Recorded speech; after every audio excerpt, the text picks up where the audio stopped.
mon temps sur des plans qui rapportent nada. Tu dis que t'es un vrai, mais dans le J-Car tu fais nada. Ça vient d'où? J'aime bien ta Canada. Je me suis levé à 11h, j'ai visé Fernando. Je connais ma cité par cœur, je peux barauder les yeux bandés. Midi c'est comme sur le rinté. Bon l'équipe, là on se retrouve pour le test ultime du prototype. Donc là, j'ai fini tout ce qu'il y avait à finir. Je vous ai à peu près tout montré en détail. Donc je pense que je ne vais pas vous prendre la tête plus à vous expliquer. Vous avez compris le concept. C'est une partie cycle de 4 temps avec un moteur dedans. Là, niveau configuration esthétique, je suis parti un peu sur l'idée des States. Donc j'ai découpé un peu le kit déco pour enlever les parties où il y avait du camouflage, machin. Vous pourrez comparer avec les débuts de la vidéo. La moto a la légende bleue, la selle, ça c'est pas du tout des States. Normalement c'est selle noire, jante noire. Moi j'ai préféré garder ce petit côté français qu'on voit bien que c'est un prototype au moins. Du coup, à part ça, j'ai mis des petits protège carter. Comme ça, ça fait un petit rappel de bleu. On se demande pas pourquoi il y a les jantes et la selle bleue. J'ai mis de l'autre côté. Petit carter bleu, comme ça protège en plus un peu, c'est mieux, je trouve, ça fait un petit rappel de bleu, je trouve ça sympa. Donc moi là, la moto, elle va rester comme ça, je toucherai plus, là c'est bon, elle est finie. J'ai fait toutes les bricoles qu'il y avait à faire. Là on va arrêter de discuter et direct on va aller en découvrir avec ça là, parce que à mon avis il y a quelque chose d'intéressant à découvrir. Gardez bien l'œil ouvert.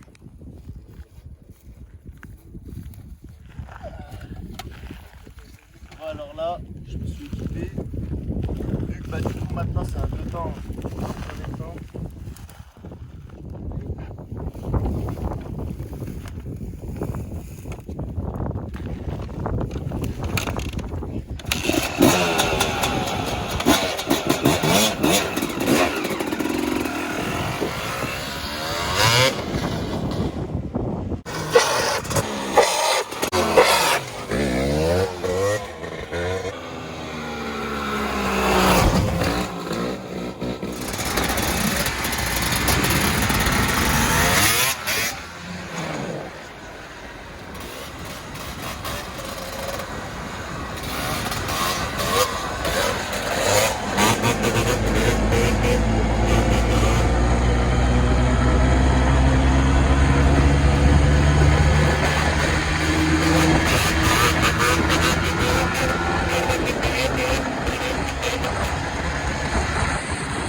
alors l'équipe, je pense que j'ai pas besoin de vous le dire. Vous avez pu constater par vous-même qu'elle va vraiment bien cette moto.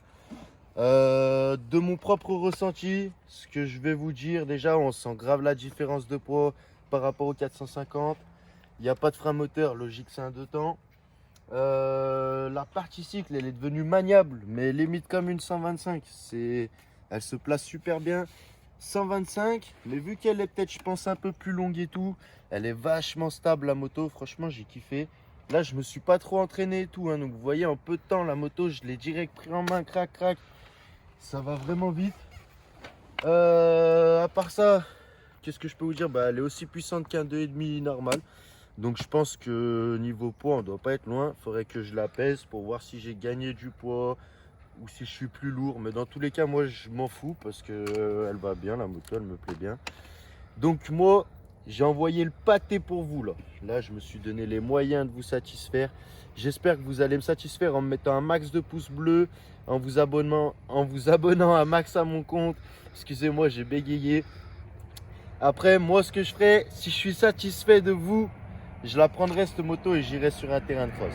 Pourtant, je vous promets, ça m'embête. Excusez-moi, il y a le train qui passe. Parce que je vais dans un petit coin isolé. Comme ça, au moins, il n'y a pas trop de voitures. Puis pour les gendarmes, on n'est pas embêté. Comme ça, au moins, c'est carré, tout le monde est content. Donc, je vous disais, ça m'embête de la mettre sur terrain. Parce que tu peux la filmer. Hein. Elle est vraiment... Le châssis, je ne sais pas si je vous l'ai dit, mais c'était un châssis qui avait 0 heure. Et le moteur, il avait 20h,8. Donc autant vous dire, la moto c'est comme si c'était quasiment une moto neuve. Donc ça m'embête un peu de vous la mettre sur terrain, je vous mens pas. Mais si vous me régalez, je vous régalerai, donc je vous la mettrai sur terrain. J'ai qu'une parole, vous savez que je la tiendrai. Donc là ce que je vais faire, c'est que moi, il reste encore un peu de temps avant qu'il fasse nuit. Je vais aller me régaler encore un peu avec ma petite bête. Vous, je vous laisse vous régaler, à re-regarder la vidéo si vous en avez envie. Moi ce que je fais...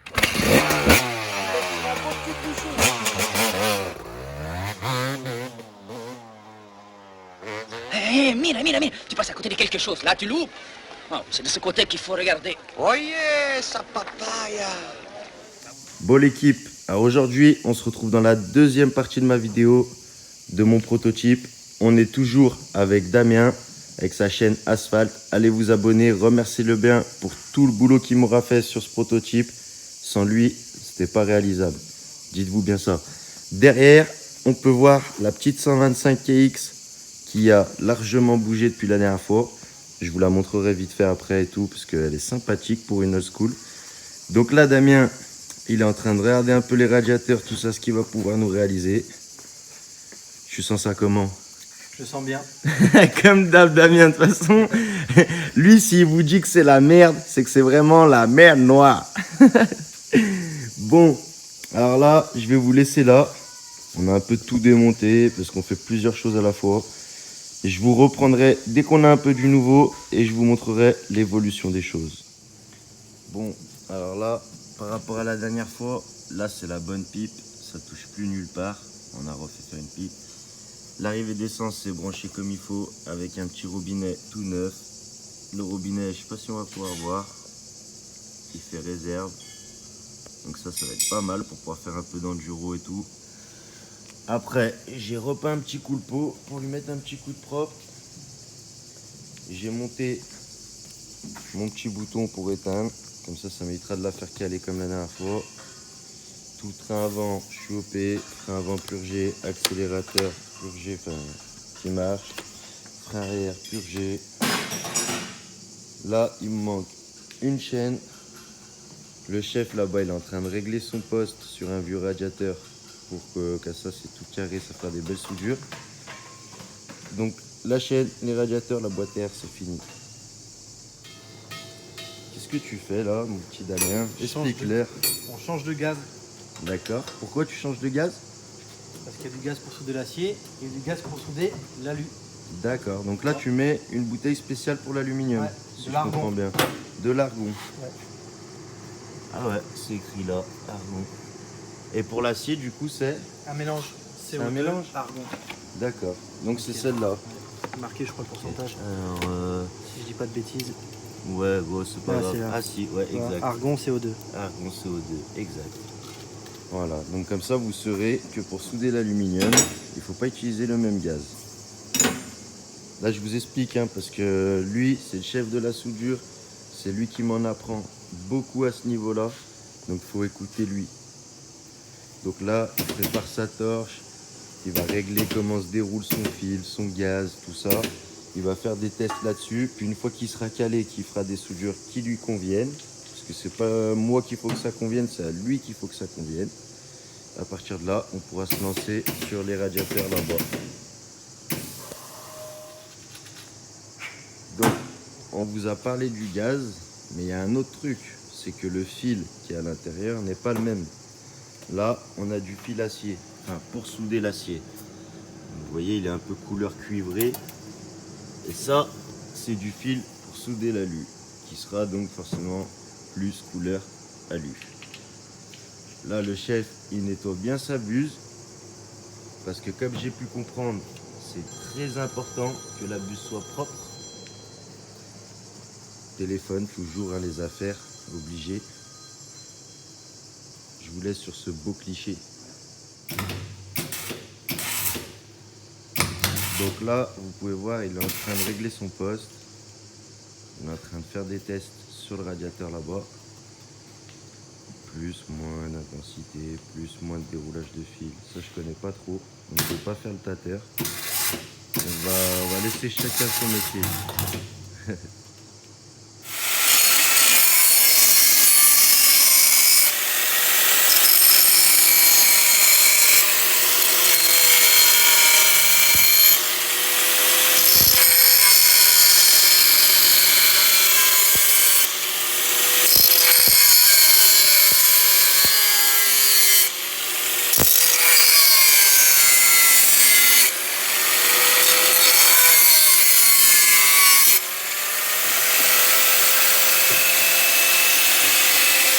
Bon, là, je vous reprends parce qu'on a du nouveau. Mon chef Damien, c'est bon, il m'a fait le passage pour le pot d'échappement. Il m'a fait la boîte. Là, il est en train de regarder, il a percé. Faire ta petitesse. Il a préparé, donc, comme vous pouvez le voir, il a bien meulé tout ça pour avoir une bonne surface bien propre. Et il va me souder ça ici. Ensuite, on fera un petit piquage et on bouchera en haut. On aura fini pour celui-là. Damien, qu'est-ce que tu en penses de ton boulot? J'en pense que ça va. Eh ben moi j'en pense que tu te débrouilles comme un chef parce que c'est pas tout le monde qui nous ferait ça sur des radiateurs. Donc on vous montrera quand on aura déjà fini celui-là, c'est le droite. Allez, courage mon soudeur. Il fait chaud en plus, franchement il est courageux, hein. Il transpire et tout. C'est pas un métier facile, hein, la soudure. Je vous le dis tout de suite. Je me suis plus fait chier à souder ça que le reste. Qu'est-ce qu'il y a? Tu joues des castagnettes avec ton radiateur?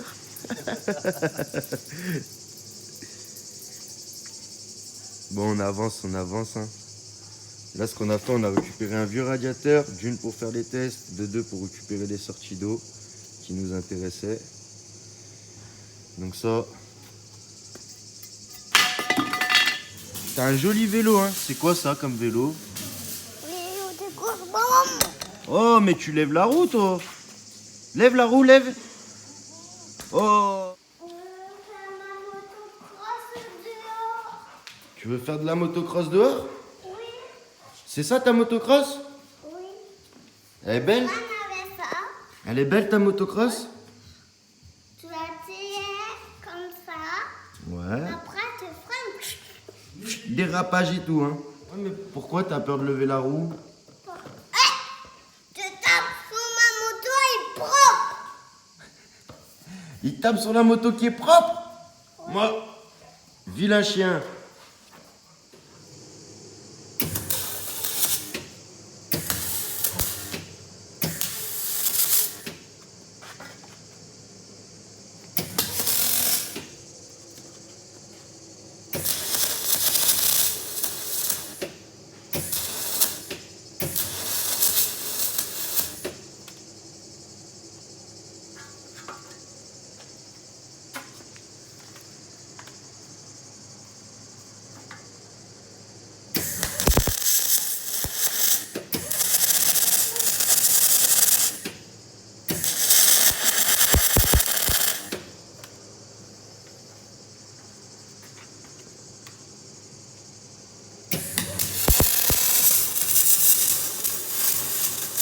A few moments later. Aujourd'hui, j'ai redémonté mon amortisseur, mes ouïes, mon réservoir, parce que j'ai reçu mon manchon de boîte à air. Donc, pour le manchon, c'est comme pour la pipe, c'est mon poteau qui me l'a imprimé en 3D. Je vous mettrai le lien en dessous, je vous remettrai une petite vidéo de présentation de comment j'ai fait pour obtenir ça. Donc je vous expliquerai tout, je vous remettrai une petite vidéo de présentation juste après. Voilà, là j'ai reçu mon manchon, donc je vais essayer la boîte à air, je vais essayer de tout monter en finalité. Il me manquera juste les 2 petits bouts de durite qui raccordent, donc on est vraiment pas mal. Bonjour à tous, ici Fabien de Semoraz Lab. Si comme Toto vous avez un fichier 3D à imprimer et que vous souhaitez faire appel à nos services, vous pouvez obtenir un devis en quelques clics en vous rendant sur notre site web, donc semorazlab.fr. Une fois que vous êtes ici, vous allez dans la section devis impression 3D et à partir de là vous sélectionnez votre fichier 3D, donc généralement ce sera un fichier STL, et vous l'uploadez ou glissez-déposez dans cette zone. Et donc vous voyez votre pièce qui apparaît, donc ça c'est la pièce que j'ai faite pour Toto. Et vous avez différents types de matériaux, donc le prix va s'ajuster en fonction de ces matériaux. Vous pouvez également ajuster l'échelle si besoin, même si généralement vous allez rester sur l'échelle de base. Donc pareil, le prix, le tarif va s'ajuster, donc sachant que c'est qu'un prix estimatif, c'est pas un devis définitif. Et donc si vous voulez obtenir un devis, tout simplement vous entrez votre adresse mail, vous laissez un commentaire et vous cliquez sur ce bouton. Moi ça va m'envoyer un mail et de là je vous fais un devis dans la journée très rapidement. Si vous possédez pas de fichier 3D, on peut réaliser la modélisation 3D pour vous, donc à partir d'une pièce cassée, de dessins, de photos. Sachant qu'après on peut imprimer dans différentes gammes de matériaux et une large gamme de couleurs. Donc si vous avez des renseignements, n'hésitez pas à nous contacter à contact@semorazlab.fr. Merci à tous et à bientôt. Bon là on se retrouve juste après la présentation. Donc j'ai monté ma fausse boîte à air avec ma petite patte. Il n'y a rien qui bouge, c'est plutôt carré. Ça s'emboîte tout parfait. Bon, le collier, je ne l'ai pas encore serré. Il y aura toujours quelqu'un qui va me faire un commentaire. Mais c'est pas tout à fait fini. La boîte à air, elle tient en place. L'admission, c'est tout carré. Il va me manquer mes 2 petites durites de raccordement d'air. Là, mon amortisseur, il doit passer tout droit. C'est magnifique. Alors là, on est vendredi soir. J'ai fini le boulot. Je me suis direct mis sur le proto de façon à finir toutes les petites bricoles. Donc surtout la boîte à air. Il restait la boîte à air à raccorder et tout ça. Donc là, j'ai raccordé la boîte à air. Ce que je vais faire, c'est que je vais couper. Je vais vous mettre le flash. On va regarder avec le flash comment j'ai fait tout ça. Comme ça, au moins, vous verrez bien. Parce que vu que c'est en dessous du réservoir, sans le flash, vous n'allez rien voir. Donc là, je coupe. Je vous montre tout de suite. Je vous explique. Direct sous mon réservoir. Là, j'ai mis 2 bouts de durite assez grosses. J'ai calculé tous mes volumes d'air, tout ça. En haut, j'ai une partie de boîte à air fabriquée tout en tôle et tout fait maison, qui se reprend comme d'origine avec le flux d'air d'origine dans les ouïes. Là, une deuxième partie de boîte à air avec un petit manchon en impression 3D. Donc là, ce que je vais pouvoir faire, c'est qu'on va pouvoir aller l'essayer. Elle est enfin prête, elle respire derrière son petit filtre. D'ailleurs, je vais vous montrer vite fait. C'est comme d'origine. Si vous voulez changer votre filtre, c'est comme sur un 450 d'origine, tout pareil. Donc voilà, là c'est carré, je vais pouvoir aller essayer la moto, on va vous mettre quelques images, tout ça, quelques explications. Vous me direz après tout ce que vous en avez pensé dans les commentaires. À toute la team.